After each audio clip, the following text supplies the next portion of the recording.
see, how can I be afraid to die? In 3,000 years, I will be born again. I will win a prestigious award and choose to interview a legend. In 3,000 years, I will return to Alexander, and the story will go on. The story will never end.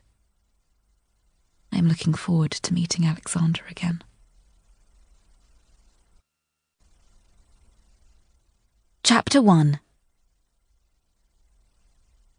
I didn't want to go back in time with my head shaved, but the fashion consultant ignored my protests.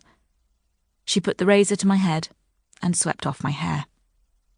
That should have been a warning, but I'd ignored the signs. I couldn't get any of my so-called friends from Tempus University to pick me up. They'd stopped speaking to me when I'd been chosen for the prize. The only flat I could afford, after giving my money to a charity foundation, was in a crappy section outside town, and there was no zip tram nearby. None of the hover taxis I called were free, so I had to walk to the station.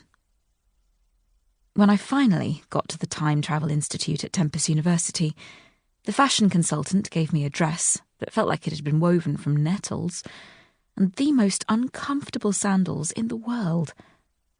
The sandals, the fashion consultant informed me, were made by a shoemaker/historian from plaited grass imported directly from the Euphrates riverbanks. Then the fashion consultant shaved me bald and gave me a horrible wig. In another room, a surgeon gave me a shot that was supposed to protect me from the known illnesses of the time, including pregnancy and rabies. Then he implanted a tradiscope above my left ear, missing the first time, and giving me a fearsome headache. I didn't complain. I needed the tradiscope to understand the languages I would hear.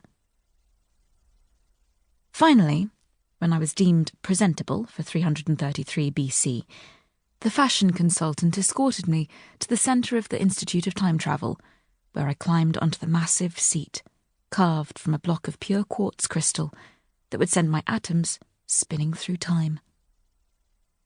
A nurse paused next to me and looked at the glowing screen by the cylinder of frozen nitrogen. "Only a few more minutes before you get vaporized," she said.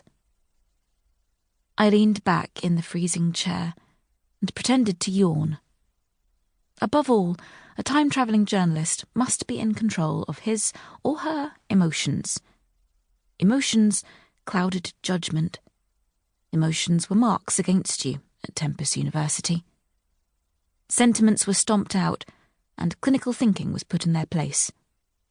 I was trained to observe and to ask pertinent questions while remaining detached. The Time Travel Institute was not about to spend millions of credits to send people back in time to have them fall apart and blather. Lightning crashed, and thunder shook the building. On the glass dome above my head, rain poured like a waterfall, the sound deafening.